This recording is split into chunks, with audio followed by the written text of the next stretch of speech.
Ya. Baik, saya mulai, rekan-rekan. Bismillahirrahmanirrahim. Assalamualaikum warahmatullahi wabarakatuh. Waalaikumsalam warahmatullahi wabarakatuh. Salam sejahtera untuk kita semua.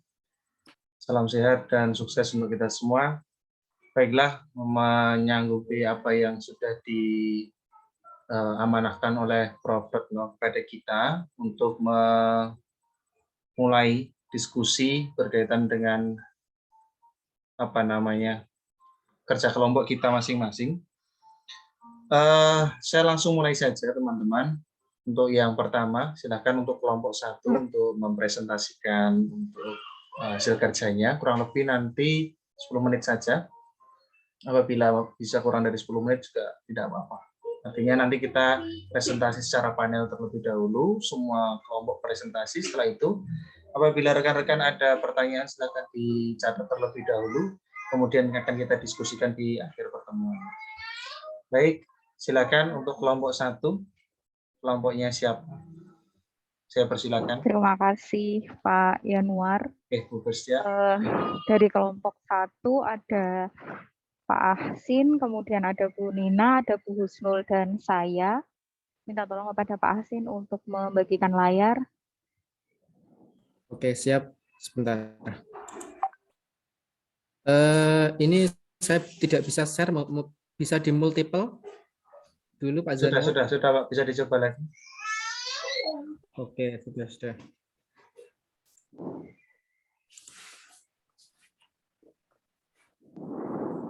Sudah bisa terlihat Bapak Ibu? Sudah. Oke, baik. Assalamualaikum warahmatullahi wabarakatuh. Selamat pagi Bapak Ibu Selamat pagi Bapak Ibu yang berbahagia. Pada pagi hari ini kita akan mulai diskusi tentang intertekstualitas. Dari kelompok 1 kami mengangkat judul intertekstualitas puisi perahu kertas karya Sapardi Djoko Damono dengan novel perahu kertas karya Dewi Lestari. Dengan kelompok ada saya Fristevi Siti, kemudian ada Pak Muhammad Nur Asin, dilanjutkan Bu Nina, kemudian Bu Husnul. Baik, selanjutnya Pak Asin. Nah, pada pembahasan kali ini kita akan mulai dengan sejenak mendengarkan lagu dari Maudy Ayunda, yaitu dengan judul yang sama, Perahu Kertas, karena dari novel Perahu Kertas ini sudah diangkat pula sebagai film layar lebar yang juga ada soundtrack atau jadi Bapak Ibu, untuk karya ini baik puisi maupun novel dengan judul yang sama yaitu Puisi Perahu Kertas ditulis oleh Sapardi Djoko Damono, diterbitkan pula dalam kumpulan puisi dalam judul yang sama, diterbitkan oleh Balai Pustaka pada tahun 1983. Nah, adapun untuk novel Perahu Kertas ditulis oleh Dewi Lestari, diterbitkan Bentang Pustaka pada tahun 2009. Boleh dilanjutkan Pak Asin? Nah, selanjutnya adalah tentang isi. Nah, ini adalah isi puisi dari Perahu Kertas. Nah, bisa sambil Bapak Ibu baca dalam layar, dimulai dari waktu masih kanak-kanak kau membuat perahu kertas dan kau layarkan di tepi kali sampai di akhir adalah dan kini terdampar di sebuah bukit. Ini nanti yang akan kita ulas dari puisi Perahu Kertas, bagaimana hubungannya, baik apakah ada persamaan atau perbedaan dengan novel Perahu Kertas karya Dewi Lestari. Nah, untuk tayangan selanjutnya yaitu berkaitan dengan resensi novel Perahu Kertas. Nah, untuk resensi novel Perahu Kertas ini, jadi mengisahkan tentang kisah cinta, tetapi juga diikuti dengan cita-cita bagaimana dalam hal ini Dewi Lestari menggambarkan dua tokoh utama yaitu Pugi dan Kinan, dan Perahu Kertas ini digambarkan sebagai perjalanan hidup mereka. Jadi hampir sama dengan apa yang ditulis oleh yang ada di dalam puisi Perahu Kertas oleh Sapardi Djoko Damono. Demikian dari pendahuluan berkaitan dengan novel Perahu Kertas. Untuk selanjutnya akan dipresentasikan oleh Bu Nina atau Bu Husnul, monggo silakan.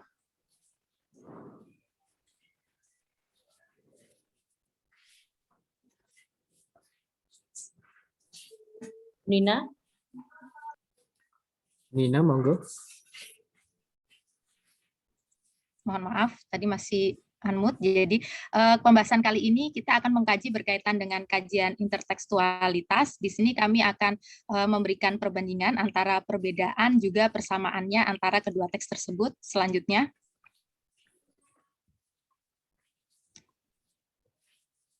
Baik, jadi wilayah kajian intertekstualitas ini merupakan bagian dari sastra bandingan, hanya perbedaannya jika intertekstualitas yaitu membandingkan teks sastra dengan teks sastra yang lain.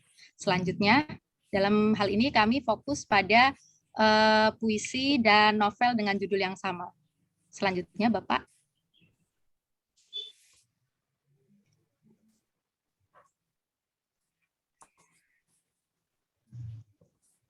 Nah, di sini ada kutipan waktu masih kanak-kanak kau membuat perahu kertas. Nah, di sini terletak kami difokuskan pada lebih mengarah pada amanat ya, karena di dalam amanat itu mengandung pesan yang ingin disampaikan pengarang kepada pembaca dan bersifat positif sehingga ini dapat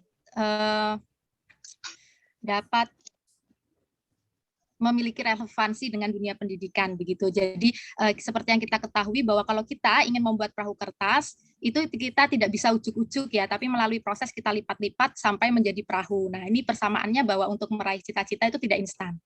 Gitu. Kemudian selanjutnya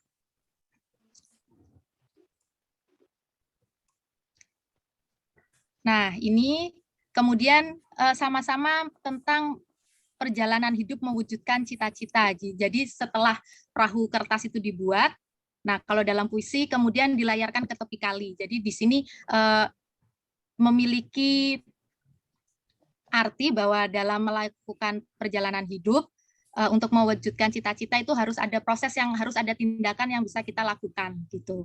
Begitu pula di novel, tidak saya baca kutipannya Bapak Ibu untuk mengefektifkan waktu. Selanjutnya.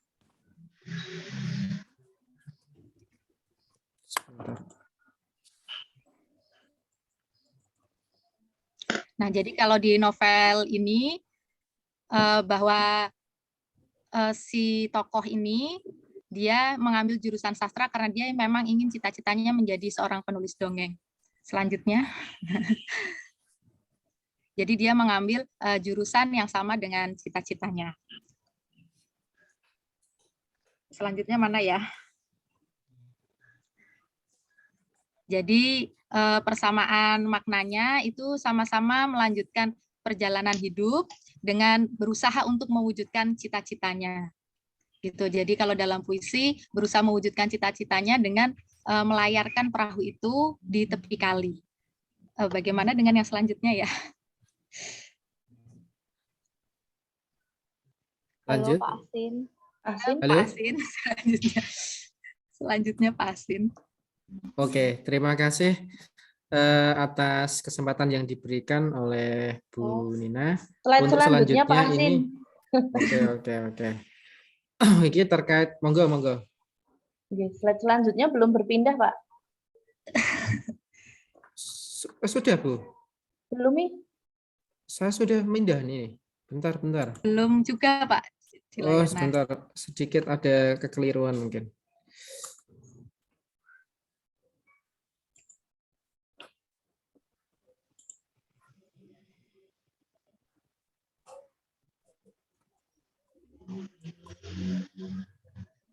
Ini ya.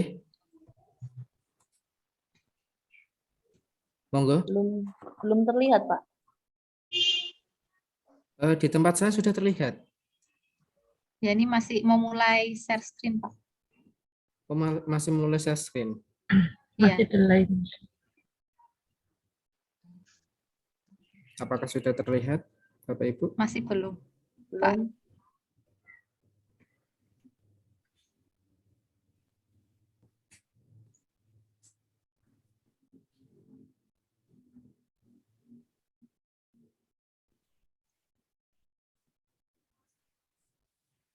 Tadi sebelumnya bisa ya?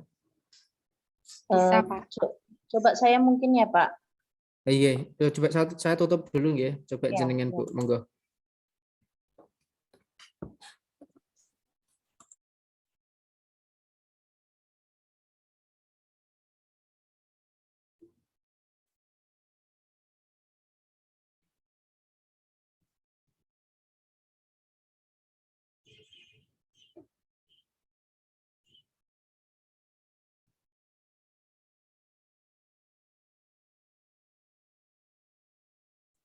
Mohon maaf teman-teman ada sedikit kendala.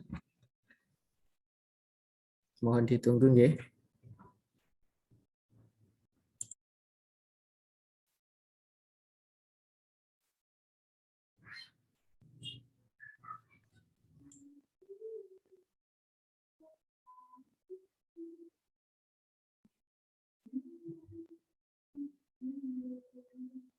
Belum terlihat ya?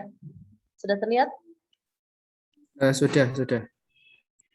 Ini hitam lagi. Nah, sudah terlihat. Sebentar. Sudah terlihat. Nah, tadi Bu Nina sampai sini, silahkan dilanjut Bu Nina. Oke, baik. Kemudian selanjutnya perahumu bergoyang menuju lautan. Nah, di sini terdapat amanat ya bahwa ketika kita proses untuk mencapai cita-cita itu akan ada sebuah liku-likunya ya. Kalau ini puisi digambarkan dengan bergoyang menuju lautan. Nah, kalau ini dia mulai melakukan segala kegiatan yang menunjang cita-citanya gitu. Selanjutnya.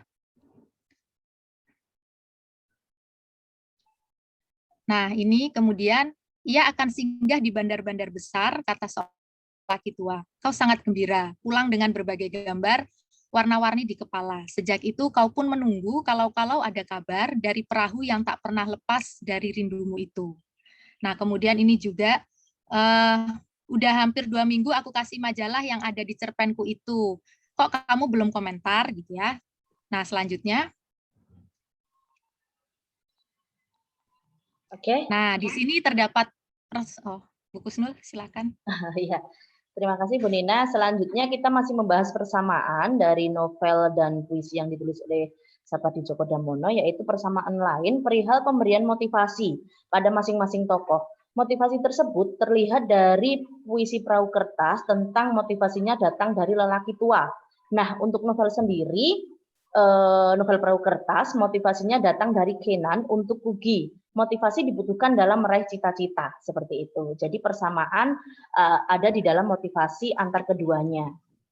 Selanjutnya masih dalam persamaan, jadi persamaan antar keduanya membahas tentang bahwa dalam kehidupan itu harus saling tolong-menolong, meskipun tidak akan pernah tahu bagaimana takdir yang akan datang. Ya, jadi di dalam puisi digambarkan, Nuh, katanya telah kupergunakan perahumu itu dalam sebuah banjir besar dan kini terdampar di sebuah bukit.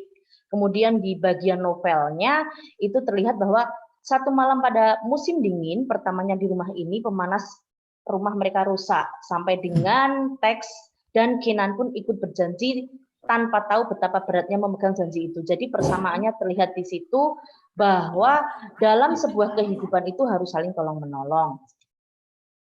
Nah, persamaan puisi dan novel. Yang pertama, ya, antar keduanya ini memiliki persamaan bahwa seseorang itu harus berproses untuk meraih cita-citanya sejak dini. Ini sudah tergambar tadi dari presentasi awal Bu Nina. Kemudian juga pilihan untuk melanjutkan perjalanan hidup dan mewujudkan cita-cita atau tujuan hidup itu juga ada di dalam keduanya. Yang ketiga, ketekunan dalam menggapai cita-cita atau tujuan tergambar juga keduanya. Selanjutnya, motivasi yang selalu mengiringi langkah dalam meraih impian atau tujuan hidup.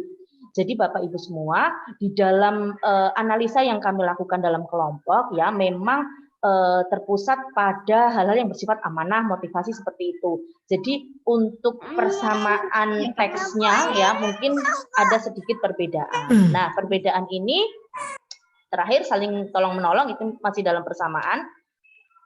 Nah, kemudian selain membahas persamaan, kita juga membahas tentang perbedaan. Silahkan Pak Hasin, boleh membahas perbedaan dalam puisi dan novel. Oke, terima kasih atas waktu yang diberikan.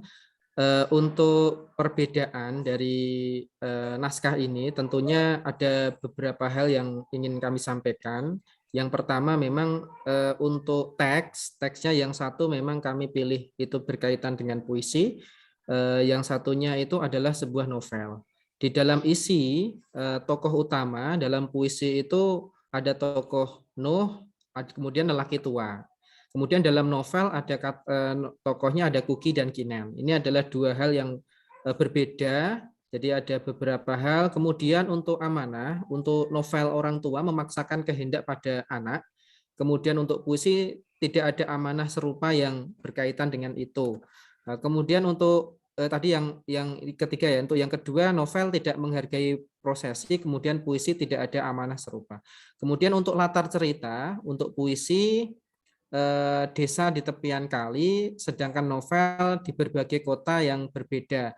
Kalau dijelaskan lebih lanjut, memang di dalam sebuah novel tersebut banyak sekali beberapa kota-kota yang berbeda, karena kalau di dalam novel kan memang ada ini ya, untuk kota atau tempatnya memang dijelaskan secara spesifik berkaitan dengan setting-setting yang ada di dalam sebuah cerita. Itu beberapa hal terkait dengan perbedaan. Bisa lanjut?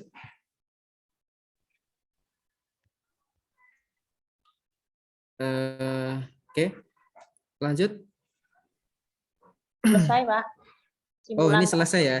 Simpulannya dari kajian interteks antara puisi karya Sapardi Djoko Damono dengan novel karya Dewi Lestari yang sama-sama berjudul Perahu Kertas ini memang memiliki persamaan dan perbedaan yang bisa kita kaji secara lebih mendalam. Tadi sudah dijelaskan bahwa untuk persamaannya lebih terkait pada yang pertama proses meraih cita-cita lebih ke amanah, kemudian yang kedua itu tadi pilihan perjalanan ya, kemudian yang ketiga ketekunan untuk meraih cita-cita, yang keempat terkait dengan motivasi. Kemudian perbedaannya ada tadi ada beberapa tokoh yang berbeda, kemudian isi dan tempat yang juga berbeda.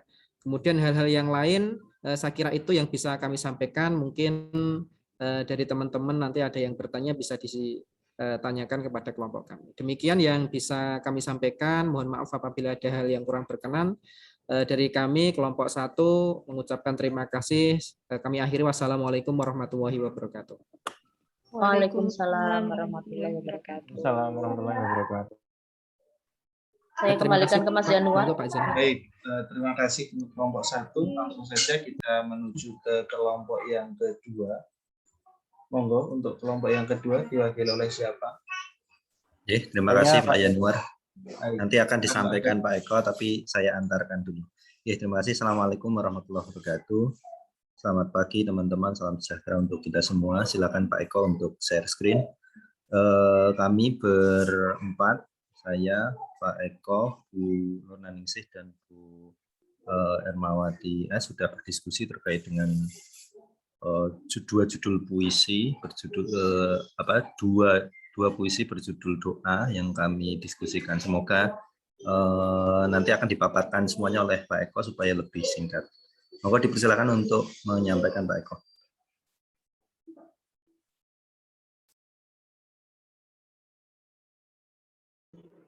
Baik, terima kasih. Apakah suara saya terdengar, Bapak Ibu? Sudah. Baik, langsung saja terima kasih untuk Pak Januar, kemudian Pak Asep dan Bapak Ibu sekalian. Untuk judul dari kelompok kami itu adalah Intertekstual antara puisi berjudul Doa, karya-karya Anwar dengan puisi berjudul Doa, karya Budiman S. Hartoyo. Baik, kemudian untuk intertekstual sendiri, dalam intertekstual sendiri itu ada kaidah dan prinsip intertekstual yang harus dipegang teguh oleh seseorang yang akan melakukan kajian ataupun pendekatan intertekstual. Dan saya kutip dari Julia Kristeva, itu ada beberapa hal yang terkait kaidah dan prinsip intertekstual. Yang pertama itu adalah terkait hakikat dalam intertekstual itu adalah bahwa teks itu mengandung berbagai teks. Jadi teks itu tidak kosong, jadi di dalamnya itu ada teks lain. Artinya di situ ada hubungan teks sebelumnya begitu. Kemudian yang kedua, dalam intertekstual itu kaidah dan prinsip yang perlu diketahui yang kedua adalah menganalisis unsur intrinsik dan ekstrinsik. Nah, kalau puisi itu unsur intrinsiknya itu ada diksi, ada gaya bahasa dan sebagainya, sedangkan unsur ekstrinsik itu biasanya ada tipografi, kemudian ada untuk unsur ekstrinsik itu amanah dan sebagainya itu. Kemudian yang ketiga itu ada dalam kaidah yang ketiga ataupun prinsip yang ketiga ada memberikan keseimbangan antara unsur intrinsik dan ekstrinsik tadi. Kemudian yang keempat itu bahwa dalam konteks pengarangnya, bahwa intertekstual itu menyadari bahwa hadirnya sebuah teks itu adalah hasil dari teks-teks yang lain. Ya, jadi dari perspektif kreativitas pengarang, bahwa teks itu hadir dari hasil dari teks-teks yang lain ataupun teks sebelumnya. Nah, kemudian yang kelima itu adalah kaidah atau prinsip yang ditafsirkan itu secara menyeluruh atau holistik, di mana di dalamnya itu dikaji bukan hanya sekedar dari perspektif sastranya saja, tetapi ada unsur bahasanya juga. Baik, untuk yang ketiga, ini ada intertekstual pada puisi. Jadi dalam puisi itu, kenapa dalam hal ini kelompok kami itu memakai ataupun melakukan pendekatan dengan intertekstual itu ternyata ada dua hal penting yang Bapak Ibu yang saya ingin sampaikan. Yang pertama itu adalah untuk mengetahui, memahami makna puisi itu secara menyeluruh, secara total. Kemudian dalam pemahaman tersebut itu ada dua hal penting, dua hal besar dalam intertekstual itu adalah persamaan dan perbedaan. Baik, kita langsung saja ke puisinya ya. Puisinya yang pertama itu adalah puisinya Budiman S. Hartoyo. Ya, beliau itu adalah penyair dari Solo. Beliau itu merupakan penyair angkatan 66 dan puisi ini ditulis pada di tahun 77. Nah, sedangkan puisi doa yang ditulis oleh Khairin Anwar itu ditulis pada tahun 1959.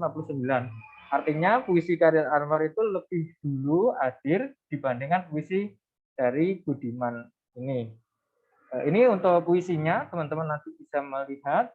Mungkin saya langsung lanjutkan saja. Ini puisi Khairin Anwar yang ditulis di tahun 1959. Ini masuk dalam puisi Deru Butiran Debu, ya. Di sini Khairin Anwar. Kemudian ingin saya sampaikan bahwa hasil analisis kami bahwa dalam puisinya Budiman judul doa ini ada beberapa hal yang di dalamnya itu adalah menggambarkan bahwa dalam puisinya itu ada sebuah aktivitas, yakni berdoa kepada Tuhan. Kemudian yang kedua itu ada amanat yang sederhana di dalam puisi yang doa dari karya Budiman itu.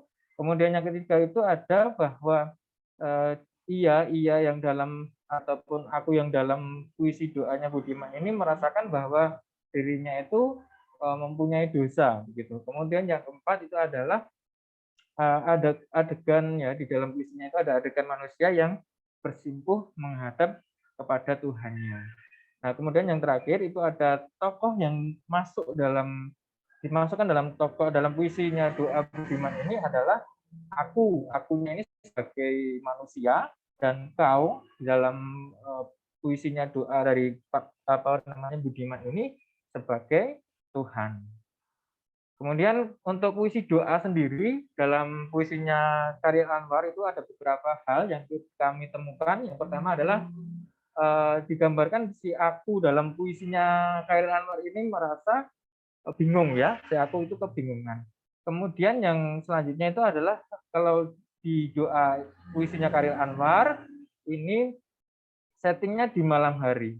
Begitupun sebenarnya dalam puisinya Budiman tadi, puisinya Budiman tadi. Puisinya Budiman tadi yang doa itu sebenarnya termasuk dalam salah satu kumpulan puisinya doa sebelum tidur. Jadi untuk settingnya ini hampir ataupun settingnya di malam hari. Kemudian yang ketiga itu tidak ada tujuan lain untuk mengadukan dalam tanda petik remuknya hati ya, hatinya si aku dalam syairnya doa Khairin Anwar ini kepada Tuhan begitu. Kemudian yang ketiga bahwa aku ya di dalam puisinya doa Khairin Anwar ini mengharapkan bahwa Tuhan itu mau membalas ataupun membukakan pintu kepada si aku tadi. Nah, apapun keadaannya di dalam puisinya Khairin Anwar ini semua akan kembalikan pada Tuhannya. Artinya semua berada diri kepada Tuhan. Nah, untuk hubungan intertekstual ya puisi doa Khairin Anwar dan Budiman, yang pertama itu ada tampak sekali religiusitas ya dalam kedua puisi tadi. yang berkaitan judulnya pun kita sudah sepintas sudah bisa melihat bahwa di situ judulnya adalah doa. Ya, doa itu di situ tampak sekali religiusitas dalam kedua puisi itu. Kemudian yang kedua, bahwa puisi Chairil Anwar dan puisi Budiman itu tampak ya bahwa sama-sama keduanya itu menggunakan ganti aku untuk merujuk diri orang yang ada dalam puisi tersebut. Kemudian yang ketiga, dalam hubungan intertekstual itu ada mereka itu intens menggunakan ungkapan atau kata ganti Tuhanku, kemudian mu ini sebagai Tuhan begitu dalam puisinya mereka. Kemudian meskipun begitu dalam puisinya Hartoyo itu juga ditemukan penggunaan kau ini sebagai sebagai Tuhan betul. Kemudian engkau juga sebagai Tuhan ya, Tuhan dalam hal ini digambarkan oleh Hartoyo begitu atau Budiman tadi. Nah, ada persamaan Bapak Ibu sekalian dalam puisinya doa Chairil Anwar dan Budiman. Yang pertama itu adalah sama-sama berharap pada Tuhan melalui doa. Nah, semua bahkan kita ketahui secara konkret di situ judulnya itu doa. Wah, judulnya itu sama ya gitu. Kemudian yang kedua itu sama-sama merasa membutuhkan pertolongan. Pertolongannya kepada siapa? Pertolongannya kepada Tuhan.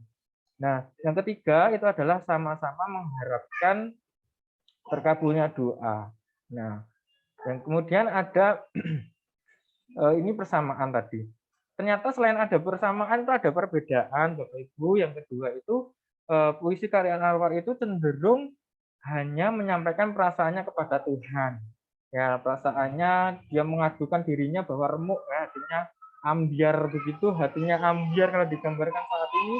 Kemudian yang kedua, untuk Budiman sendiri itu digambarkan bahwa tidak hanya menyampaikan tentang perasaannya kepada Tuhan, doa kepada Tuhan, tetapi di situ Hartoyo atau Budiman tadi juga mempertanyakan kepada Tuhan, ya kenapa Tuhan itu kok tidak segera menjawab doa-doanya begitu. Ya, ada perbedaan selanjutnya itu bahwa Chairil Anwar itu merasa ya dalam setiap asa ataupun keinginannya itu di saat terburuk pun dia tetap teguh berpikiran bahwa dia hanya berharap pada Tuhan gitu dengan sesuka hati. Dengan yang kedua adalah Chairil Anwar itu dimanapun bahkan saat tidak ada yang membantu ya orang dalam hal ini masih menganggap bahwa yang benar-benar menolong itu adalah Tuhan ya dimanapun berada. Kemudian yang ketiga Chairil Anwar itu berusaha atau merasa ya bahwa bantuan Tuhan dengan mengabulkan doanya itu sebuah pertolongan yang sangat luar biasa begitu. Sedangkan puisinya Budiman itu menganggap dirinya itu adalah aku ya dalam liriknya itu memiliki dosa yang banyak yang tak terhingga hingga merasa Tuhan itu memandangnya dengan rendah padanya pada doa-doanya ya karena ia merasa ia bukan orang baik. Kemudian Budiman juga merasa bahwa Tuhan yang tidak segera menolongnya padahal Tuhan tahu kondisi aku ataupun ia dalam syair ataupun puisi Budiman tadi. Yang ketiga, Budiman itu berharap bahwa Tuhan itu selalu menolong dan mengabulkan doa-doanya walaupun banyak dosanya ya yang telah dilakukan oleh si aku dalam syair itu. Yang keempat itu adalah Budiman menganggap dirinya itu terlalu jauh ya karena tadi merasa tidak baik, dia merasa terlalu jauh dari Tuhan karena dosa-dosanya itu telah dilakukan sehingga ia sangat merasa tidak pede dalam berdoa begitu. Mungkin demikian yang bisa saya sampaikan terkait intertekstual antara puisi doa karya Chairil Anwar dengan puisi doa karya Budiman. Terima kasih Bapak, Ibu. Saya kembalikan lagi ke Pak Asep.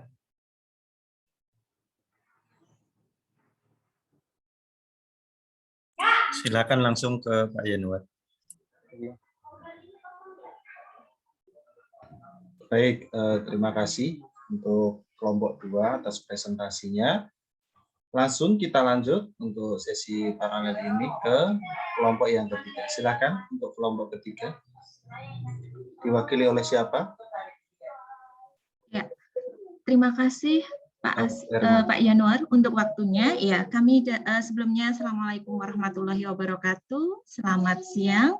Kami dari kelompok 3 yang beranggotakan saya, Ermawati, kemudian ada Pak Faisal Arfianto, Ibu Mula Swarsi, dan Ibu Yeri Mijianti. Nah, di bagian awal ini kami juga ingin memperkuat mengenai pendekatan intertekstual terlebih dahulu, kemudian bagaimana langkah kerjanya.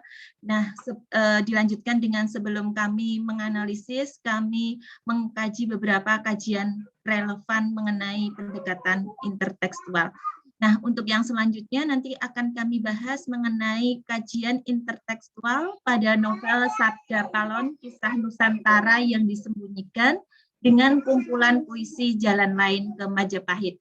Nah, untuk kesempatan yang pertama ini akan kami berikan kepada Pak Faisal Arfianto yang akan memberikan penguatan mengenai pendekatan intertekstual. Silahkan Pak Faisal.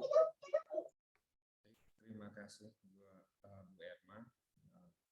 Semua mohon izin menyampaikan tambahan pemahaman melengkapi dari yang sudah dijelaskan oleh Pak Eko.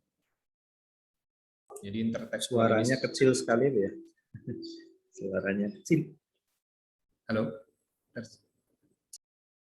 Ya, saya lanjutkan. Melanjutkan yang sudah disampaikan oleh Pak Eko. Intertekstual ini memang merupakan pendekatan antara dua karya sastra atau lebih dalam kurun waktu yang berbeda yang memiliki keterkaitan hubungan tertentu. Dalam intertekstual ini ada hipogram yang muncul lebih awal dan juga transformasi yang muncul kemudian, yang masuk kategori tanggapan. Kemudian juga ada menemukan aspek strukturalisme pada karya yang sebelumnya yang direalisasi pada karya berikutnya. Dan reaksi ini berupa meneruskan atau memperkuat konvensi yang sudah ada. Kemudian selanjutnya Bu Erma,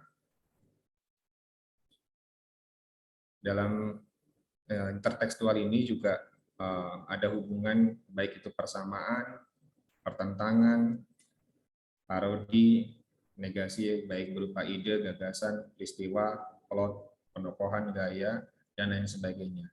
Infografis relasi antar karya sastra atau teks sastra ada dalam tampilan, baik novel dengan novel, novel dengan puisi, novel dengan mitos, dan teks sastra yang lain atau karya sastra yang lain. Kemudian wujud dari kajian atau telaah intertekstual ini dalam berbagai rujukan yang sudah saya jelaskan tadi, ada hipogram dan juga transformasi. Hipogram sendiri dapat dilihat dari penerusan konvensi, kemudian sesuatu yang sudah eksis, penyimpangan dan pemberontakan konvensi, pemutarbalikan esensi, dan juga amanat teks-teks sebelumnya. Ini disampaikan oleh Tiu kalau tidak salah. Kemudian transformasi, isinya kurang lebih adalah pengontrasan antar teks.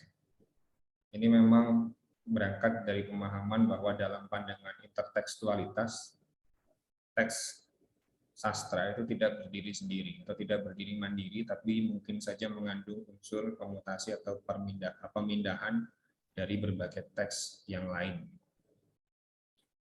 Kemudian selanjutnya Bu Erma,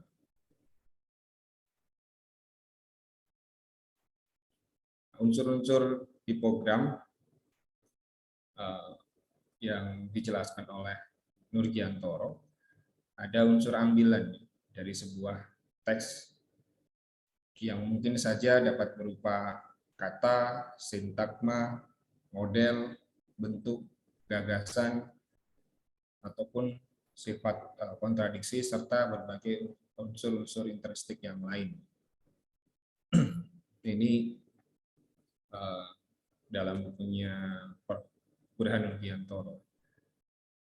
Kemudian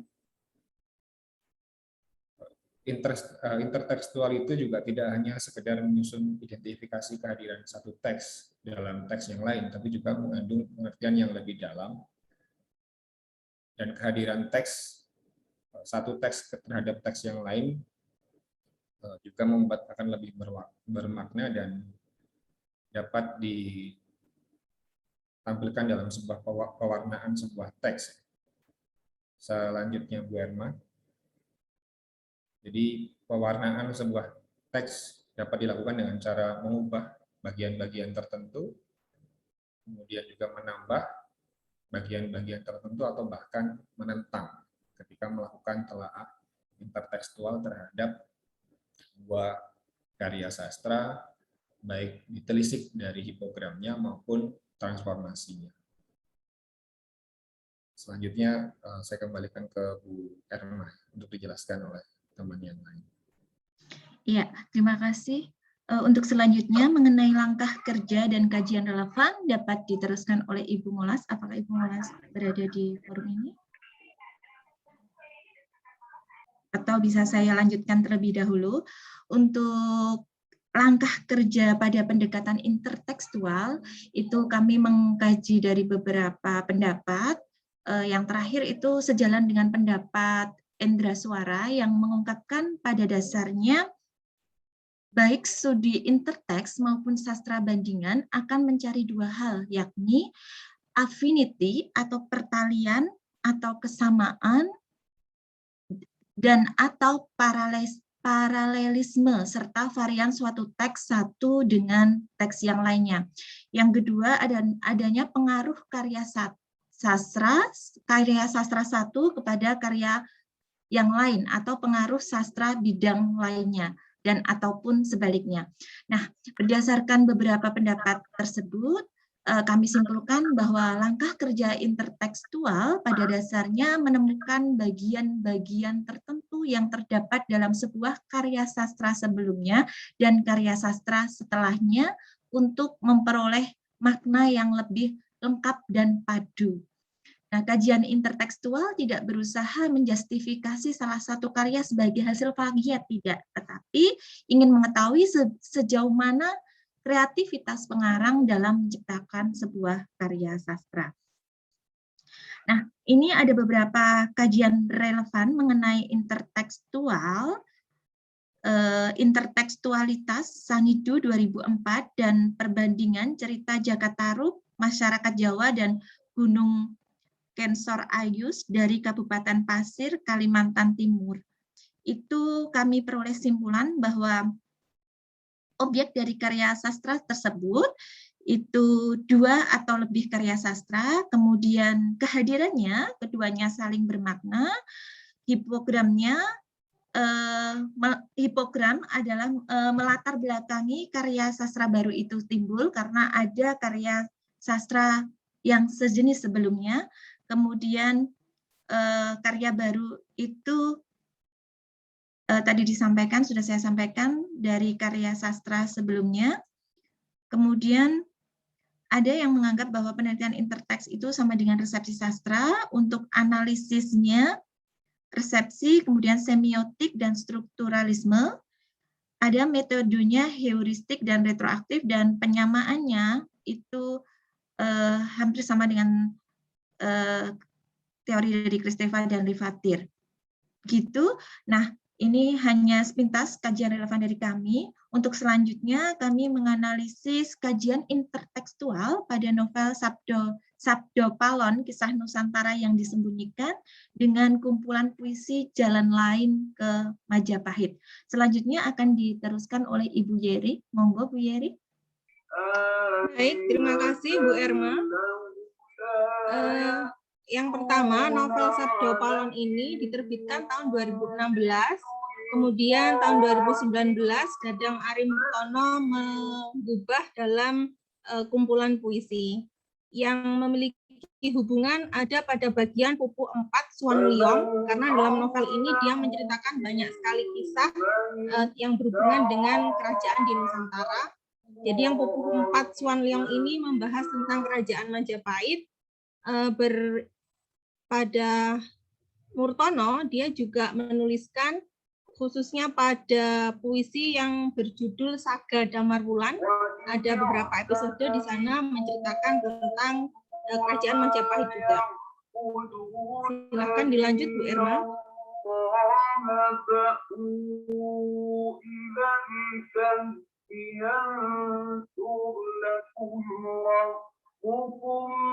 Pada Pupuh 4 Swan Leong ini ada tokoh yang terlibat, yaitu ada Ratu Majapahit, Ratna Ayu Suhita, kemudian ada Adipati Menak Jinggo yang melakukan sebagai pahlawan begitu, kemudian ada Bre Wirabumi sebagai sosok yang melakukan kudeta kalau zaman sekarang. Tokoh ini pada novel dituliskan secara lengkap beserta gelarnya, bahkan beserta nama lainnya, sedangkan di teks transformasi dituliskan secara singkat berupa Suhita, Umbaran, dan Kepala Lembu. Jadi pada data yang pertama ini misalnya di novel disebutkan, dituliskan secara detail kondisi dari Joko Umbaran yang dia semula tampan dan gagah harus cacat karena dia berperang untuk melawan Adipati Kebo Marduet sebagai pihak yang melakukan kudeta terhadap kerajaan Majapahit. Kemudian di teks transformasinya dituliskan oleh Murtono, sewaktu ia terbangun dengan punggung bungkuk dan kaki pincang dan muka remuk. Jadi itu menggambarkan kondisi dari Joko Umbaran. Berikutnya Bu Erma, untuk menghemat waktu kita lanjutkan. Selanjutnya ada episode Istal Loh Gender. Jadi di sini setelah Joko Umbaran tadi menyelesaikan kudeta yang dilakukan oleh Bre Wirabumi, seharusnya Joko Umbaran mendapatkan hadiah untuk menikahi Suhita. Tapi karena kondisi fisiknya yang tidak gagah lagi, tidak tampan lagi, Suhita tidak mau menikah dengan Joko Umbaran. Akhirnya Joko Umbaran melakukan kudeta pula terhadap kerajaan Majapahit karena merasa tidak dihargai. Nah, selama melakukan kudeta ini tidak ada kesatria yang bisa mengalahkan Joko Umbaran. Akhirnya Suhita sebagai Ratu Majapahit melakukan semedi semacam itu, kemudian mendapatkan bisikan bahwa ada pemuda yang bisa mengalahkan Joko Umbaran, yaitu Damar Wulan. Nah, sementara Damar Wulan ini adalah keponakan dari Patih Loh Gender. Sebenarnya dia sudah menikah, tetapi Suhita menjanjikan jika dia berhasil mengalahkan tadi Joko Umbaran, maka dia juga berkenan menikahi Damar Wulan. Kemudian di sini pada episode ini diceritakan Damar Wulan melakukan pendekatan terhadap istri dari Joko Umbaran tadi. Joko Umbaran punya 2 istri, nanti akan diceritakan pada slide berikutnya. Silakan Bu Erma. Nah, pada episode Minak Jinggo Seto ini, sebelumnya ketinggalan Bu Irma. Ya, di sini tadi Joko Umbaran punya 2 istri, ada Wahita dan Puyengan, Dewi Wahita dan Puyengan. Di sana Damar Wulan melakukan pendekatan terhadap 2 wanita itu untuk mengetahui kelemahan dari Joko Umbaran. Akhirnya Damar Wulan mendapatkan rahasia berupa godo besi kuning yang diserahkan oleh Wahita dan Puyengan kepada Damar Wulan, sehingga Damar Wulan bisa mengalahkan Joko Umbaran atau Adipati Menak Jinggo tadi. Berikutnya Bu Erma. Nah, akhirnya di sini Adipati Menak Jinggo meninggal karena berperang melawan Damarwulan menggunakan senjata rahasianya yaitu Godo Besi Kuning. Sesuai dengan ucapannya sejak awal, Ratu Suhita akhirnya menikah dengan Damarwulan, sehingga Damarwulan secara resmi punya 3 istri. Yang pertama, istri yang pertama yang sah yaitu Dewi Anjasmara, kemudian istri yang kedua karena hasil dari janji dari Suhita, maka istri keduanya adalah Suhita. Kemudian istri ketiga dan keempat adalah Dewi Wahita dan Dewi Puyengan, karena dia dijanjikan oleh Damarwulan jika berkenan memberikan rahasia dari Menak Jinggo, maka keduanya akan dinikahi oleh Damarwulan. Demikian, jadi selanjutnya Bu Erma. Jadi dari kedua karya sastra ini, untuk penulisannya, puisi Martono menggunakan huruf kecil semua, termasuk nama dan juga judul, bahkan judul bab. Kemudian penulisan oleh Sasongko pada novelnya sangat berhati-hati, termasuk penulisan ejaan diakron apa tadi? Ada e, a itu semuanya ditulis sesuai dengan ejaan yang benar. Kemudian untuk masanya, jika Murtono mengajak pembaca untuk menengok masa lalu tentang Kerajaan Majapahit, Sasongko mengajak masyarakat dengan membaca karya sastra yang mengandung sejarah dari kerajaan di Nusantara masa lalu ini, bisa membenahi apa yang kurang pada masyarakat di Nusantara kita saat itu, sehingga saat ini akan menjadi lebih baik. Jadi pada Murtono kisahnya sangat disampaikan secara padat karena berbentuk puisi, sedangkan pada novel dijelaskan sangat detail. Berikutnya Bu. Sudah selesai. Ya, sudah. Terima kasih dari kelompok 3. Silakan Bu Erma. Ya, terima kasih teman-teman. Dapat disimpulkan, jadi kisah yang diceritakan oleh Sasangka itu ditransformasikan menjadi puisi pada kata dan syarat makna dari setiap tokoh yang terlibat dalam kisah tersebut. Nah, setiap tokoh digambarkan perasaannya dan tanggapannya pada apa yang sedang dialami dengan kata-kata yang mengandung penghayatan penuh. Pembaca itu akan mendapatkan informasi dan kisah yang lebih detail dari karya Sahangka begitu. Pembaca akan mendapatkan informasi detail tentang perasaan setiap tokoh pada karya Murtono. Jadi pembaca akan mendapatkan informasi yang utuh setelah membaca kedua karya sastra gubahan Sasangka dan Murtono. Nah, demikian tadi presentasi dari kami kelompok 3. Waktu sepenuhnya kami kembalikan kepada Pak Yanuar. Monggo Pak Yanuar. Baik, terima kasih kepada Bu Irma dan kelompok untuk presentasinya. Saya lanjutkan untuk kelompok saya sendiri. Ya, di kelompok 4. Ini yang share screen saya atau saya saja Pak Yanuar. Baik, ya, baik. Bisa dipimpin oleh Bu Rosita. Silakan. Ya, baik. Terima kasih atas kesempatannya Pak Yanuar dan teman-teman semua. Izinkan kami untuk menyampaikan paparan berkaitan dengan kajian intertekstual.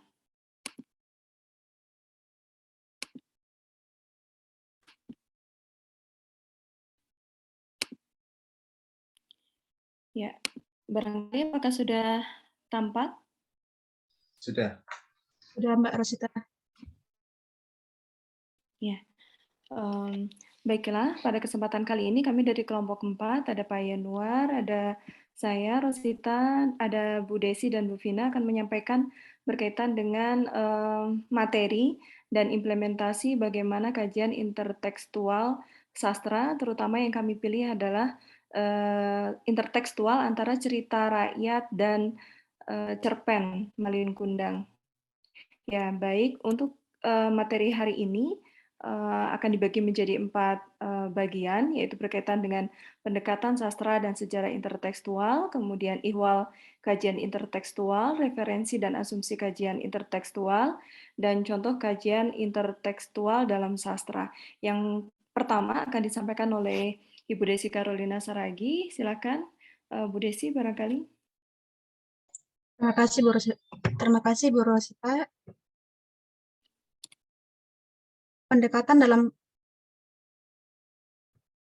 dalam karya sastra oleh Abraham tahun 1976 yang terdiri dari 4 macam. Yang pertama adalah itu mimetik. Karya sastra merupakan tiruan alam, kehidupan, atau dunia ide. Yang kedua itu ada ekspresif. Karya sastra sebagai ekspresi perasaan, pemikiran, dan pengalaman pengarangnya. Yang ketiga itu ada pragmatik, yaitu karya sastra sebagai alat untuk mencapai tujuan pembaca. Yang keempat itu ada adjektif, yaitu karya sastra sebagai suatu yang dapat berdiri sendiri. Lanjut. Kajian intertekstual berisi menurut dari Tiu tahun 2003. Kajian yang memandang bahwa sebuah teks yang ditulis berdasarkan diri pada teks-teks lain yang telah ditulis orang sebelumnya, tidak ada sebuah teks pun yang sungguh-sungguh mandiri dalam arti penciptanya dengan konsekuensi pembacanya juga dilakukan tanpa sama sekali berhubungan dengan teks lain yang dijadikan semacam contoh, teladan, kerangka, atau acuan. Selanjutnya akan ditambahi oleh Bu Rosita. Iya, baik. Terima kasih Mbak Desi. Itu tadi berkaitan dengan kajian intertekstual. Mohon maaf Pak Yanuar, barangkali bisa dibantu. Ini tampaknya. Oh, share screen ya? Iya, iya. Baik, sebentar. Bentar. Sudah muncul teman-teman? Sebentar. Oke, silakan. Bisa dilanjut, Karus? Ya, baik. Bentar. Nah, di sini kami menggunakan pemaparan dari beberapa teori berkaitan dengan intertekstual. Sebenarnya ini juga sudah tadi disinggung oleh beberapa kelompok ya berkaitan dengan tokoh-tokoh dan konsep intertekstual. Nah, seperti kita ketahui bahwa sejarah intertekstual itu pertama kali dimunculkan atau dicetuskan oleh Julia Kristeva. Beliau adalah seorang filsuf, seorang pemikir begitu dan sekaligus tokoh feminis. Mungkin barangkali teman-teman pernah mendengar begitu nama beliau yang berasal dari Bulgaria begitu. Namun banyak membahas permasalahan-permasalahan dari Perancis begitu. Nah, salah satu tulisannya yang terkenal yang memuat berkaitan dengan intertekstual ini sempat dicetuskan pada awal tahun 1960-an begitu, namun secara eksplisit itu terdapat pada karyanya yang berjudul Word, Dialogue and Novel begitu yang publish pada tahun 1980. Nah, salah satu quote yang terkenal begitu dari beliau adalah setiap teks merupakan mozaik kutipan-kutipan dan merupakan penyerapan atau transformasi dari teks-teks lain. Maksudnya tidak ada satu teks yang hadir itu tanpa dipengaruhi dari teks-teks sebelumnya. Nah, ini sesuatu yang menjadi sangat ikonik begitu yang disampaikan oleh Julia Kristeva. Nah, baik selanjutnya.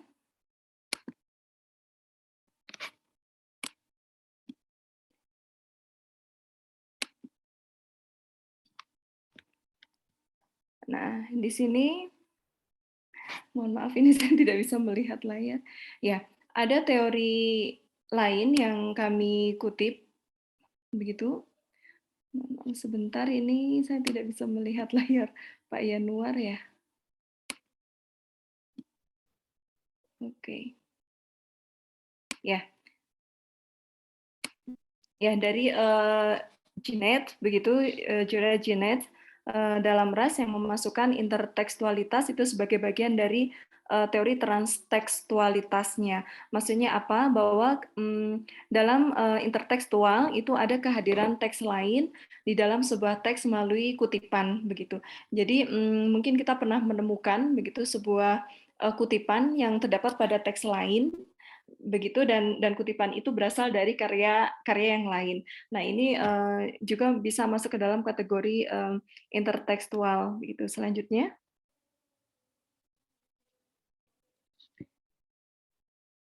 Pak Yanuar. Iya, harus sudah share. Sudah. Oh iya. Sebentar, mohon maaf. Ini tampaknya ada gangguan internet ini di saya. Oke. Ya, baik. Kemudian di Angelo pada tahun 2009 itu mengemukakan berkaitan dengan teori retorika intertekstualitas, yaitu sebuah strategi memproduksi sekaligus mengidentifikasi sebuah wacana. Nah, di sini ada beberapa hal ya yang berkaitan dengan teori intertekstualitas. Ya, di situ ada di situ adaptasi, kemudian daur ulang, apropriasi, parodi, plastik, dan simulasi. Adaptasi itu berupa modifikasi sebuah teks ke dalam sebuah bentuk, genre, atau melalui medium lain yang menunjukkan kejelasan teks sumber. Nah, sedangkan daur ulang di sini merupakan pengkondisian, adaptasi,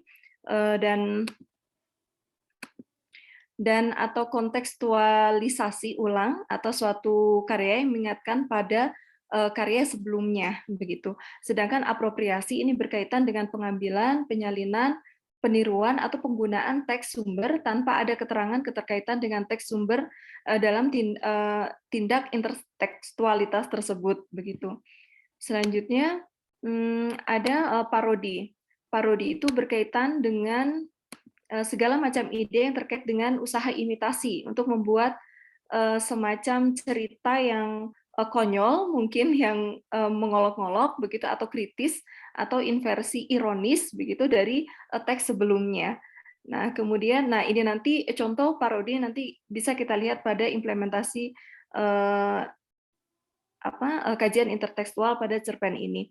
Kemudian pastis adalah tindak peminjaman sekaligus mencampur adukan atau mengkombinasikan kata-kata, gaya, atau fragmen dalam suatu teks yang baru. Kemudian yang terakhir adalah simulasi, yaitu sebuah imitasi yang bisa mengaburkan antara karya yang real dengan karya yang menjadi transformasinya. Ya, seperti itu berkaitan dengan ihwal teori intertekstual. Nah, selanjutnya ada sedikit tambahan teori nanti akan disampaikan oleh Pak Yanuar yang berkaitan dengan hipogram dan intertekstual. Silakan Pak Yanuar.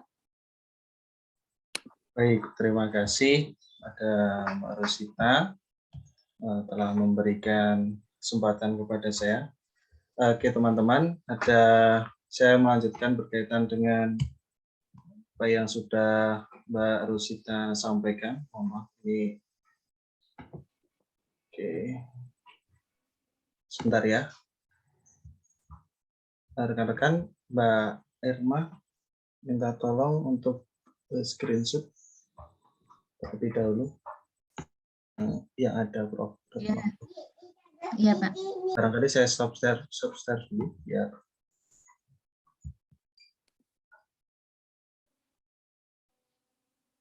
Teman-teman bisa itu dulu sebentar nih. Sebentar ya teman-teman.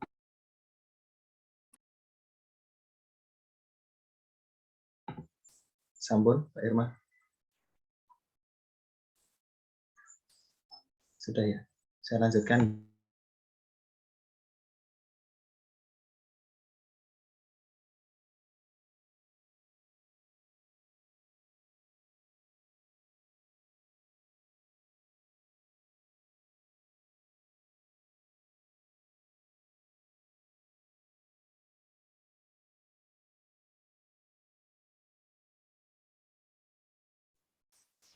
Ternyata belum saya unmute.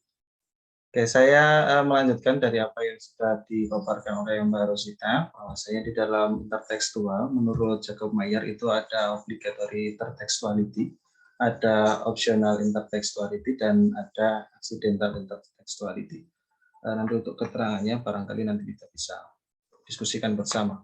Saya percepat saja karena waktunya sudah lebih dari 5 menit. Oke, untuk hipogram atau prior text yaitu adalah teks yang dijadikan teks-teks kesastraan ya khususnya yang dijadikan sebagai dasar penulisan bagi teks yang kemudian hadir, itu menurut Nurgiantoro.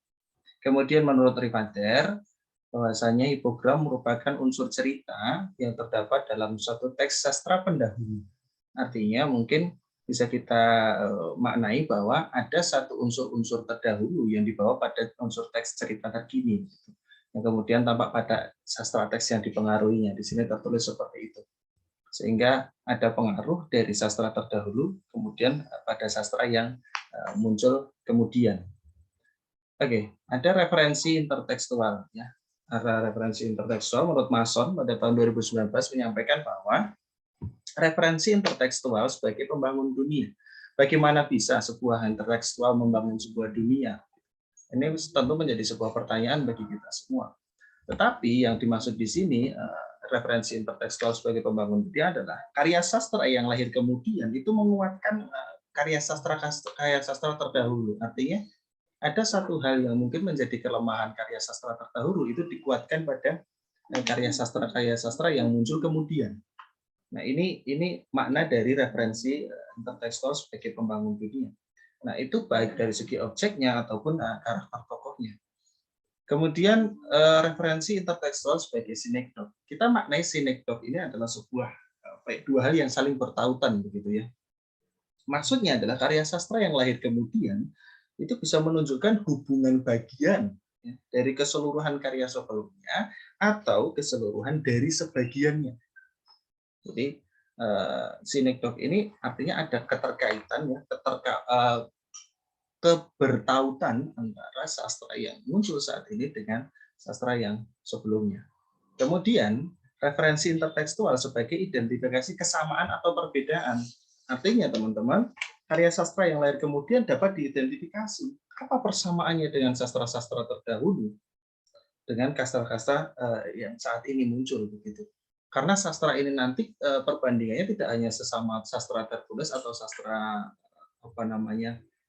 yang tekstual, tapi juga sastra-sastra yang tidak tertulis dalam konteks ini mungkin sastra lisan. Nah, seperti yang kami kaji, ada sastra cerita rakyat Malin Kundang dengan cerpen dari Malin Kundang 2000. Baik, kemudian referensi intertekstual sebagai disanalogi. Analogi kita maknai sebagai suatu persamaan, dalam hal ini disanalogi kita maknai sebagai suatu pembeda. Jadi kalau analogi itu persamaan, disanaloginya adalah pembeda. Maksudnya karya sastra yang lahir kemudian bisa menjadi pembeda dan dalam manifestasinya dengan karya pendahulunya. Nah, terus oke. Selanjutnya teman-teman, saya melanjutkan berkaitan dengan asumsi kajian intertekstual. Menurut Flow tahun 1990 ya, yang pertama asumsi yang perlu dipahami adalah peneliti perlu memaknai teks sastra dari sisi historis, dari sisi-sisi sebelumnya, ya, dari sisi-sisi apa yang membangun sebuah teks itu sehingga bisa muncul teks saat ini. Kemudian teks sastra sebagai hasil transformasi teks sebelumnya, seperti ada kaitannya seperti yang saya sampaikan tadi bahwa sastra yang sekarang muncul itu adalah sebuah bentuk perubahan dari sastra sebelumnya menjadi sastra yang muncul saat ini. Yang ketiga, teks sastra dapat muncul kembali dalam bentuk karya lain seiring waktu berproses. Sastra yang kami kaji itu berasal dari cerita rakyat, sebuah cerita atau tradisi-tradisi lisan, sastra-sastra lisan. Kemudian muncul dalam bentuk lain, yaitu sastra tertulis atau sastra tulis dalam bentuk cerpen begitu. Nah, ini bentuk salah satu contoh ada di nomor 3 ini. Kemudian bentuk kehadiran struktur teks dari eksplisit ke implisit. Dari sesuatu yang gamang menjadi sesuatu yang jelas tertulis. Kemudian nomor 5, hubungan teks satu dengan teks lainnya dapat bersifat abstrak dan tidak utuh. Nah, ini tentu berkaitan dengan pembeda tadi karena tidak bisa seutuhnya suatu sastra yang muncul saat ini itu sama persis dengan sastra yang sebelumnya. Artinya hubungan satu dengan yang lainnya itu ya secara apa namanya, secara abstrak tidak terlalu utuh. Kemudian mediasi dalam intertekstual berpengaruh terhadap gaya dan norma sastra. Yang ketujuh, intertekstual dapat berfungsi sebagai representasi jika berkaitan dengan tematis. 8. Identifikasi interteks diperlukan proses interpretasi. Yang 9, kemampuan merekonstruksi kode budaya jauh lebih penting daripada informasi ilmiah. Karena ada kode-kode di dalam sastra. 10. Analisis interteks berfokus pada pengaruh teks lain terhadap suatu karya. Ini asumsi kajian interteks menurut Pro tahun 1990. Oke, untuk yang selanjutnya berkaitan dengan penelitian intertekstual bisa dilanjutkan oleh Bu Vina. Silakan Bu Vina. Baik, terima kasih Pak Yanuar atas kesempatannya. Baik, saya akan melanjutkan presentasi dari kelompok 4 terkait dengan penelitian intertekstual dalam karya sastra. Nah, penelitian intertekstual ini dilakukan dengan cara mencari hubungan-hubungan bermakna di antara dua teks atau lebih. Nah, di dalam penelitian intertekstual ini, contoh kajiannya itu di dalam cerpen begitu ya, ada membandingkan, kemudian menjajarkan, dan mengontraskan sebuah teks sastra dengan teks-teks lainnya. Boleh lanjut, Pak Yanuar? Nah, ini contoh kajian intertekstual dalam cerpen. Kelompok kami memilih cerpen Cerita Rakyat Malin Kundang. Kemudian ada cerpen Malin Kundang 2000 karya Irwansyah Budiar Putra. Selanjutnya. Nah, ini untuk tema. Tema di sini antara cerita rakyat Malin Kundang, Malin Kundang yang dikutuk menjadi batu oleh ibunya karena durhaka. Nah, ini kalau untuk yang versi cerpen Malin Kundang 2000, ini Malin Kundang menuntut ibunya yang telah tega mengutuknya menjadi batu. Kemudian selanjutnya Pak Yanuar. Nah, kemudian dari segi tokoh dan penokohan, untuk tokoh dan penokohan di dalam cerita Malin Kundang, dengan tokoh Malin Kundang itu sendiri, kemudian cerpen Malin Kundang juga tokohnya Malin Kundang, kemudian selanjutnya ada Ibu Malin Kundang, kalau di dalam cerpen Malin Kundang 2000 itu seorang ibu, kemudian saya menyebutkan tokoh-tokoh yang ada di dalam cerita Malin Kundang terlebih dahulu. Di sini ada Malin Kundang, kemudian Ibu Malin Kundang, istri Malin, bajak laut, ayah Malin, dan masyarakat desa. Sedangkan tokoh yang terdapat di dalam cerpen Malin Kundang 2000 terdiri atas Malin Kundang, seorang ibu, wartawan, dan masyarakat pantai air manis. Nah, transformasinya dilihat dari modifikasi perwatakan Malin Kundang yang menuntut ibunya karena telah mengutuknya. Begitu. Kemudian lanjut, Pak Yanuar. Nah, di dalam tokoh dan penokohan Malin Kundang dan Ibu Malin dalam cerpen Malin Kundang 2000. Tak ada yang salah dengan peribahasa itu, Nak. Kemudian ini sebentar, kemudian nah, jika dilihat dari tokoh Malin Kundang itu merupakan tokoh utama dalam cerpen Malin Kundang 2000. Sama seperti cerita di dalam Malin Kundang, tokoh Malin sama memiliki watak yang angkuh, keras hati, tinggi hati, bahkan menjadi pendendam. Nah, dia akan menuntut ibunya kelak di hadapan Tuhan karena ibunya tega mengutuknya menjadi batu. Nah, ini tadi beberapa kutipan ceritanya. Next, Pak Yanuar. Kutipannya ini ya seperti yang bisa rekan-rekan lihat, tak ada yang salah dengan peribahasa itu, Nak. Jika peribahasa itu benar, tentu ibuku tidak mengutukku, kan? Nah, seperti itu. Kemudian untuk tokoh seorang ibu, boleh lanjut Pak Yanuar. Nah, kemudian ada latar dan waktu. Jika kita lihat di dalam cerita Malin Kundang, latar tempatnya itu ada di pesisir pantai wilayah Sumatera, kapal, ruang kecil, tengah laut, pantai, dan desa. Sedangkan latar waktunya seminggu, 2 minggu, sebulan, 2 bulan, 1 tahun lebih. Sedangkan di cerpen Malin Kundang 2000, latar tempatnya berada di pantai air manis, pinggir pantai, kota Padang, pulau pisang kecil. Dan latar waktunya ada pada malam hari, pagi, sore, Jumat di awal tahun 2000. Next, Pak Yanuar. Oke, ini adalah daftar referensi dari tim kami mengenai teori dan pengkajiannya. Terima kasih.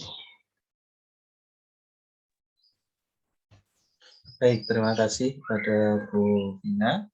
Kita lanjut ke berikutnya, teman-teman. Silakan. Sudah selesai? 4 kelompok saja? Ada 6, Pak. Ada 6 kan? Kelompok 5 sekarang, iya.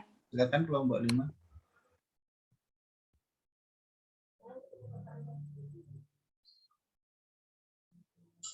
Kelompok 5 oleh siapa? Oke, silakan untuk Mas Nanda di share screen.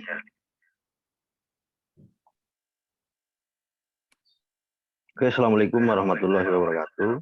Selamat pagi rekan-rekan yang saya hormati, Profesor Dr. Ratna Winani MHum, rekan-rekan program S3 PPI dan kelompok saya tentunya. Maaf saya menggunakan 2 akun. Kebetulan saya Dwi jadi ingin selalu 2-2 gitu, jadi ada permasalahan. Terima kasih. Ini waktu untuk sesi jadi kelompok 5. Kami di sini akan menyampaikan kajian intelektual. Boleh dibesarkan Pak Nanda untuk slide-nya. Kelompok kami menjadi Mbak Hera Septiana, Mbak Winda Dwi, Nanda Saputra, dan saya sendiri. Kajian intertekstual yang kami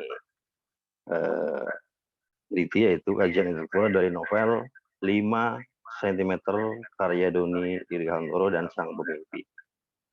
Itu latar belakang yang membuat kami meneliti suatu novel ini, yaitu karya sastra muncul tidak hanya dari kekosongan budaya, ya, karya sastra mempunyai hubungan sehingga kemungkinan kemiripan karya sastra sangatlah keniscayaan. Dan novel ini sudah tidak menjadi asing lagi karena ini novel sudah difilmkan dan menjadi box bestseller, office dalam arti kita sudah tahu semuanya antara Sang Pemimpi dan 5 cm. Lanjut. Untuk kajian teori, Nurgantoro 2013, halaman 26, kajian intelektual dimaksudkan sebagai kajian terhadap sejumlah teks yang diduga mempunyai bentuk hubungan tertentu seperti hubungan intrinsik, seperti ide, gagasan, peristiwa, plot, penokohan, dan gaya bahasa. Mengenai hipogram dan transformasi karya sastra atau karya sebelumnya, Kristeva mengatakan bahwa setiap teks terwujud sebagai mozaik kutipan-kutipan, merupakan serapan dan transformasi teks-teks lain. Ya, Nurgantoro juga menjabarkan bahwa karya yang ditransformasikan dalam penulisan karya sesudah ini menjadi perhatian utama. Prinsip kajian intertekstual adalah memahami dan memberikan makna karya. Sastra yang bersangkutan, karya itu diprediksi sebagai reaksi, penyerapan, atau transformasi dari teks-teks lain. Theus secara lebih khusus mengatakan bahwa kajian intertekstual berusaha menemukan aspek-aspek tertentu yang telah ada pada karya-karya sebelumnya, pada karya yang muncul lebih kemudian. Jadi tujuan interteks itu sendiri adalah untuk memberikan makna secara lebih penuh terhadap karya tersebut. Langkah-langkah intertekstual itu di sini meneliti sastra berusaha membandingkan antara produk karya induk dengan karya baru, namun tidak ingin mencari keaslian sehingga menganggap bahwa karya sastra yang terlebih dahulu adalah yang hebat. Lanjut. Nah, unsur intrinsik novel 5 cm karya Doni Dirgantoro dan Sang Pemimpi karya Anda Hirata, tema, tokoh, alur, latar, sudut pandang, amanat. Ya, untuk tema di sini, lanjut.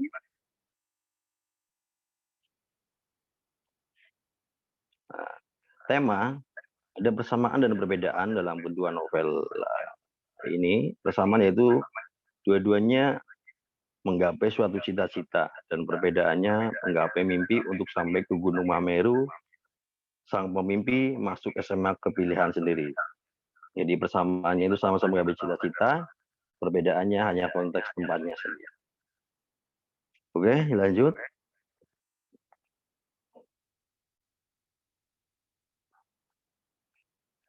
Setelah tema kita ada penokohan, ya, persamaan karakteristik, ya, atau karakteristik dari tokoh-tokoh yang ada di novel 5 cm dan Sang Pemimpi ini. Haikal di Sang Pemimpi kita tahu pasti rekan-rekan semuanya sudah melihat, menyaksikan filmnya, ya, berwatak cerdas atau peduli teman dan berambisi, Arai penuh dengan tema berambisi, Cimbuan semangat, humoris dan berambisi. Juga dalam novel 5 cm ada Yafran, Riani, Lan, Ariel, dan Genta, yang artinya dalam persamaan karakter ini hampir sama. Lanjut.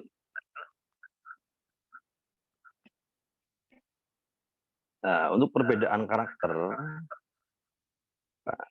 cerdas, mudah putus asa, peduli dengan orang tua, berambisi, rajin bekerja.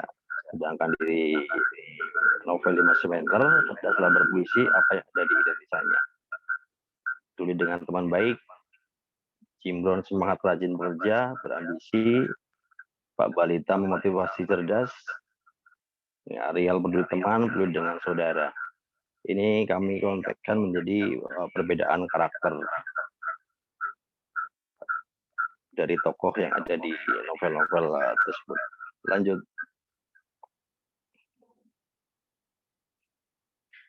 Nah, untuk alur cerita di sini kita bagi menjadi 4, yang melukiskan latar, ya, menyelesaikan suatu permasalahan yang memang permasalahan mereka itu suatu keinginan yang berambisi akan menjadi suatu, katakanlah setiap orang itu punya mimpi, punya impian dan punya cita-cita, ya, punya masalah terus meningkatkan konfliknya itu seperti itu. Jadi di sini memang persamaan dari Sang Pemimpi dan 5 cm itu sangat rentan sekali, sangat erat sekali untuk persamaannya. Yang membedakan tadi ya sampaikan itu adalah tempat. Untuk selanjutnya silakan akan dilanjutkan oleh beliau Mas Nanda. Moga Mas Nanda. Baik, Pak Dwi, tolong dibuka slide-nya.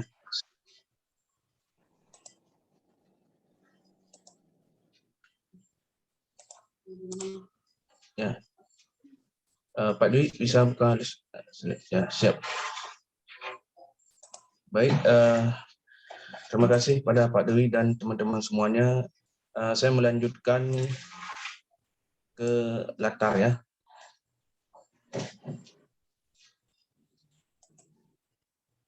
Ya, sebentar. Ini kalau di sini kami mengambil latarnya itu latar tempat, latar yang digunakan pada novel Sang Pemimpi dan 5 cm itu berbeda karena berkaitan dengan asal pengarang. Kalau kita lihat dari novel Sang Pemimpi itu Andrea Hirata berasal dari Belitung. Jadi yang latar tempatnya itu Pulau Magai, Belitung, Los Pasar, dan dermaga pelabuhan di gedung bioskop dan di sekolah negeri bukan main, Terminal Bogor dan Pulau Kalimantan. Sedangkan di novel 5 cm, yaitu pengarangnya berasal dari Jakarta, tentunya latarnya itu di stasiun kereta api Jakarta, Ranu Penye, Ranu Kumbolo, dan Puncak Mahameru. Lanjut. Sudut pandang. Kalau di sini kami juga melihat sudut pandangnya ini ada perbedaan, yaitu novel Sang Pemimpi menggunakan sudut pandang orang pertama, sedangkan novel 5 cm menggunakan sudut pandang orang ketiga. Ya, lanjut. Pak Dwi. Amanat, kalau di sini kita melihat persamaan amanat itu terletak pada ambisi masing-masing tokoh untuk meraih kesuksesan. Pada novel 5 cm ini semua tokoh berambisi meraih cita-cita masing-masing. Sedangkan pada novel Sang Pemimpi, tokoh-tokohnya berambisi meraih cita-cita untuk mengenyam pendidikan yang tinggi dan beasiswa ke luar negeri. Ya, oleh karena itu amanatnya ini memang sama-sama meraih cita-cita dan menuju kesuksesan setinggi mungkin. Dan janganlah berputus asa untuk meraih cita-cita. Ini kalau kita lihat dari amanatnya. Dari persamaan amanatnya. Kalau kita lihat dari perbedaan amanatnya terdapat pada novel 5 cm itu adalah terimalah apa yang menjadi kekurangan dari sahabat kita. Karena tidak semua orang yang mempunyai kelebihan semata, dan kelebihan tersebut pasti selalu didampingi dengan kekurangan. Istilahnya, dalam kehidupan ini kita bisa saling melengkapi, tidak ada kesempurnaan. Jadi semua kita itu bisa melengkapi. Sedangkan novel Sang Pemimpi, perbedaannya adalah bekerja keras meraih impian, kemiskinan bukan alasan untuk kita berkecil hati dan tidak berusaha keras menggapai cita-cita. Lanjut, Pak Dwi. Ya, lanjut Pak Dwi.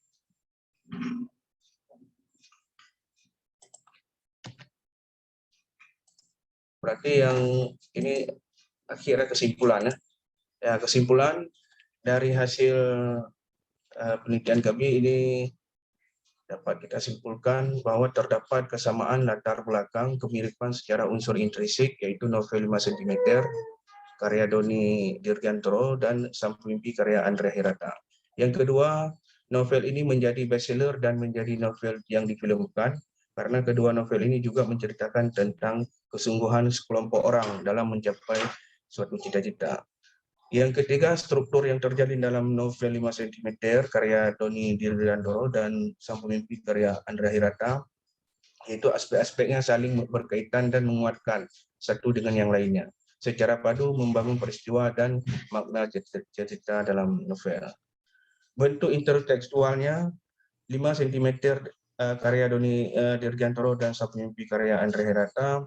Yang pertama, aspek intrinsik ini sudah dijelaskan oleh Pak Dwi tadi, tema, tokoh, dan alur amanat. Barangkali itu saja yang dapat kami sampaikan. Ini kembali ke Pak Asep. Kembali ke Pak Januar. Baik, terima kasih Pak Nanda. Untuk yang terakhir, langsung kita masuk ke kelompok yang ke-6. Silakan. Terima kasih Pak Yanuar. Bu Hidayatun bisa bantu untuk berbagi layar. Ini Pak Dwi. Iya Pak Dwi. Pak Dwi, turunkan dulu. Oke.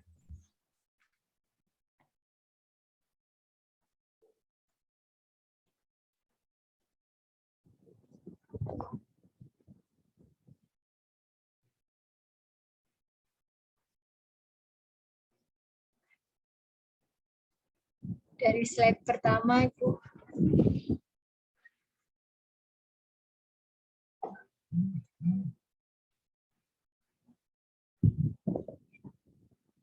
Mungkin bisa di slide stop, Bu Hidayatun, supaya lebih besar.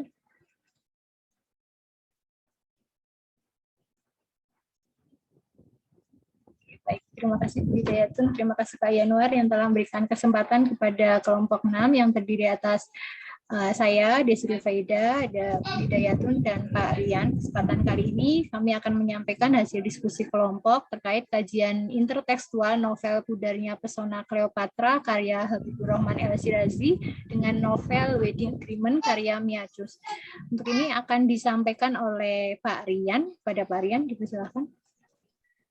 Baik, terima kasih Bu Desi dan teman-teman yang lain. Pada saat berikutnya yaitu pendekatan intelektual, kita sama-sama tahu bahwa pendekatan ini terdiri dari dua karya yang berbeda, maksudnya ada kemiripan gitu ya. Kemudian karya sastra yang dianalisis dalam kurun waktu yang berbeda tahun atau angkatan. Slide berikutnya.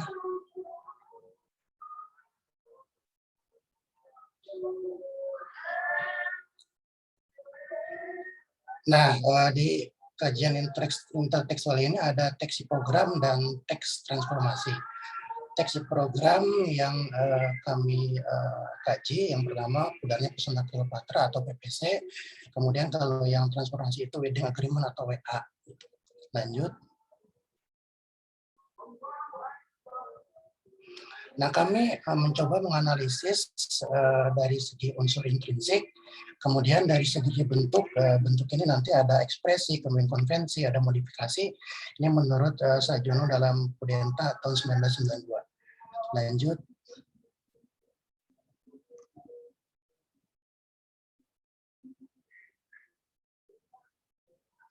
Nah, sinopsis dari PPC dan Wedding Agreement ini ada kemiripan ya. Jadi kedua tokoh ini, tokoh laki-laki dijodohkan dengan tokoh perempuan. Kalau di Pesona Putri Cleopatra ada Rehana, kalau misalkan di Wedding ada Tari. Nah, mereka menikah atas perjodohan dari orang tuanya, kemudian tetapi dalam pernikahannya itu pihak laki-lakinya kalau yang Pesona Putri Cleopatra ingin mencoba mencintai istrinya, tetapi tidak bisa karena mengidam-idamkan Ratu Cleopatra yang di Mesir. Nah, kalau yang Wedding Agreement, Bian, dia memang tidak mencoba untuk mencintai istrinya karena sudah punya tunangannya yaitu Sarah. Nah, pada endingnya saat cintanya aku ini sudah mencintai Rehana, kemudian Rehananya meninggal.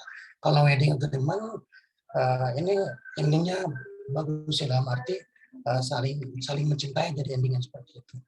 Kemudian selanjutnya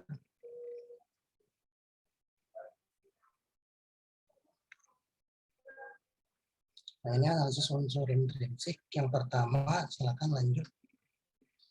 Yang pertama tema yang kita ambil dari kedua novel ini bertemakan perjodohan.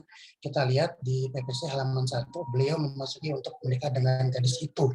Ini percakapan di novel ya. Kemudian di Wedding Agreement halaman 42, sialnya setelah sembuh mama menjodohkan dengan perempuan lain. Jadi sama-sama dijodohkan.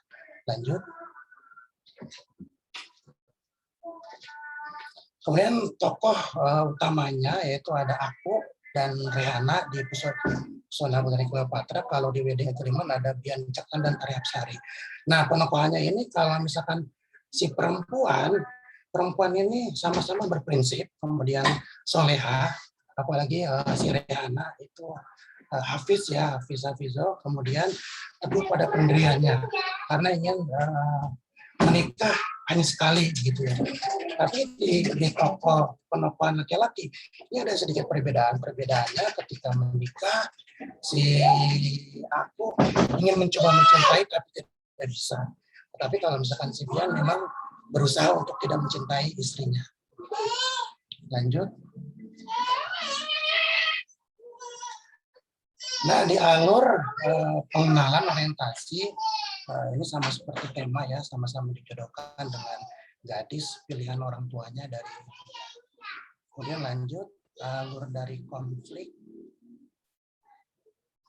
Nah, dari konflik ini mulai ya saat menikah itu kita lihat ada percakapan dari PPC.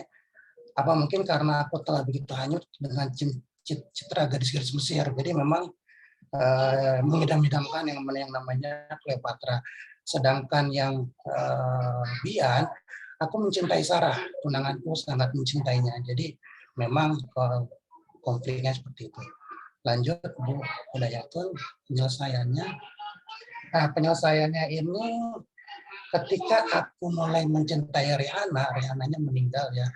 Meninggalnya karena kalau tidak salah sedikit yang baca itu jatuh dari kamar mandi. Kemudian kalau yang Wedding ini Bian kembali membawa Tari ke dalam dekapannya yaitu Allah. Jadi si Tari malah membawa mungkin pepatah Jawa ya. Kalau misalkan sering bertemu, sering bersama, jadi sama-sama saling mencintai. Gitu. Jadi si Bian bisa mencintai si Tari yang tadinya memang tidak mau mencintai, akhirnya mencintai si Tari. Lanjut. Sudut pandangnya PPC aku orang pertama, kemudian kalau Wedding Agreement dia orang ketiga serba tahu. Lanjut. Nah, latarnya itu siang, sore, malam, dini hari, kemudian latar tempatnya rumah kontrakan, rumah mertua, kuburan, kamar tidur. Kalau WA, latar waktunya dini hari, sepertiga malam, latar tempatnya kamar tidur, dapur, ruang tamu, tempat seminar. Lanjut. Nah, ini amanah, amanahnya bersyukur apa yang kita miliki, kemudian ketentuan Allah itu pasti yang terbaik, kemudian Allah akan memberikan apa yang kita butuhkan, bukan apa yang kita inginkan. Lanjut. Nah, ini bentuk hubungan teks hipogram dengan transformasi. Saya mengambil kutipan dari Sarjono dalam Prudentia tahun 1992. Ada bentuk ekspansi, konversi, modifikasi, dan excerpt. Lanjut, Bu Inayatun. Nah, bentuk ekspansi ini perubahan atau perluasan dan pengembangan isi cerita ya. Kita lihat di sini novel transformasi atau WA terjadi pengembangan dan berubah menjadi bentuk dialog, akan tetapi dengan topik yang sama yaitu perjodohan. Jadi perubahan topik dialog ekspansi jadi pengembangannya pengembangan isi cerita seperti itu. Lanjut Bu Hidayatun. Yang kedua ada konvensi. Konvensi itu bentuk teks dibanding terbalik dari tulisan hipogram.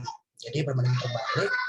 Kalau yang di PPC di halaman 4, aku berusaha menumbuhkan bibit cintaku pada calon istriku, gitu ya. Tapi kalau yang di WA halaman 47, berusaha untuk tidak terpesona, secantik apapun istrinya, ia tidak boleh tergoda. Gitu. Jadi ini berbanding terbalik antara hipogram dengan transformasi. Lanjut. Nah, ini modifikasi pengembangan unsur dari teks hipogram ke dalam teks transformasi. Sama-sama dijodohkan, PPC menerima karena tidak ingin mendurhakai ibu ya. Tetapi kalau yang WA itu menerima karena khawatir ibunya jatuh sakit lagi ya. Karena kalau misalkan yang PPC itu takut mendurhakai, kalau yang wedding agreement itu karena ibunya sakit, kemudian sembuh, dan ketika sembuh itu dijodohkan dengan Tari, akhirnya dia menerima, khawatir kalau tidak diterima nanti ibunya jatuh sakit lagi. Lanjut. Ini yang excerpt intisari dari sebuah karya sastra. Intisarinya sama-sama dijodohkan paksa oleh ibunya ya. Kita lihat dari kutipannya. Beliau memaksaku untuk menikah dengan gadis itu. Aku tak punya kekuatan apa-apa untuk membantahnya. Ini di halaman 1. Kalau di wedding itu halaman 42. Sialnya setelah sembuh, mama malah menjodohkannya dengan perempuan lain. Akhirnya ia mengalah walau hatinya menolak. Lanjut.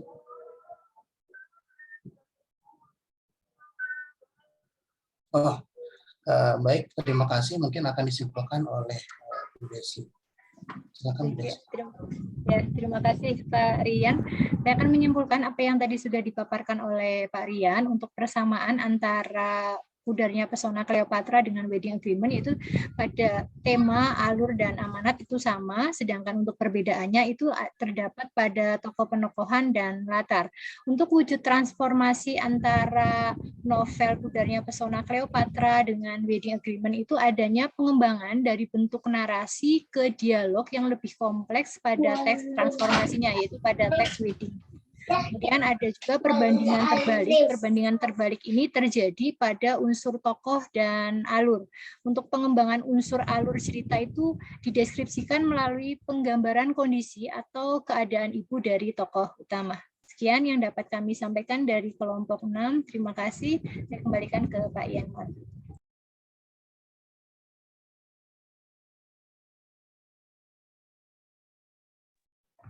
Baik, terima kasih untuk rekan-rekan. Berhubung ini waktunya sudah pukul 11.20, maka untuk diskusi mungkin kita bisa lanjutkan di pertemuan selanjutnya. Untuk berbagai pertanyaan mungkin bisa ditampung terlebih dahulu. Saya rasa seperti itu. Bagaimana? Ya, baik Pak. Oke, karena ini mungkin yang Bapak-Bapak sudah mau sholat Jumat nih. Baik, saya rasa itu teman-teman. Terima kasih untuk partisipasinya, terima kasih untuk presentasinya yang luar biasa. Monggo nanti kita bisa menyiapkan berkaitan dengan diskusi di pertemuan berikutnya. Pak Yanuar, Pak Iya. Yanuar, mohon maaf karena harus ada laporan yang masuk, barangkali ditampung saja dulu pertanyaannya. Oh iya. Untuk pembahasannya bisa pertemuan berikutnya begitu. Atau rekan-rekan yang punya pertanyaan, mungkin nanti bisa dituliskan di chat di grup atau seperti apa? Iya, boleh. Begitu nih, nanti ditujukan untuk kelompok berapa, kemudian apa pertanyaannya, begitu nanti silakan dituliskan di grup sebagai bentuk laporan, karena memang ini kita harus melaporkan hasil diskusi hari ini dengan Prof. Retno, begitu teman-teman. Barangkali itu juga bisa menjadi ancang-ancang jawaban minggu depan. Siap, gitu Pak. Atau barangkali mungkin bisa dilanjutkan di grup saja ya untuk pertanyaan dan jawabannya, begitu ya? Iya. Ya, saya sempat kaget itu ada yang bilang, iya, ternyata Mbak Husnul kaca iki mos anune mateng tenan iki mau ngawur. Ya, baik, silakan Pak. Oke, saya rasa cukup untuk pertemuan kita siang hari ini. Saya akhiri teman-teman untuk perkuliahan teori sastra terakhir. Selamat siang. Assalamualaikum warahmatullahi wabarakatuh.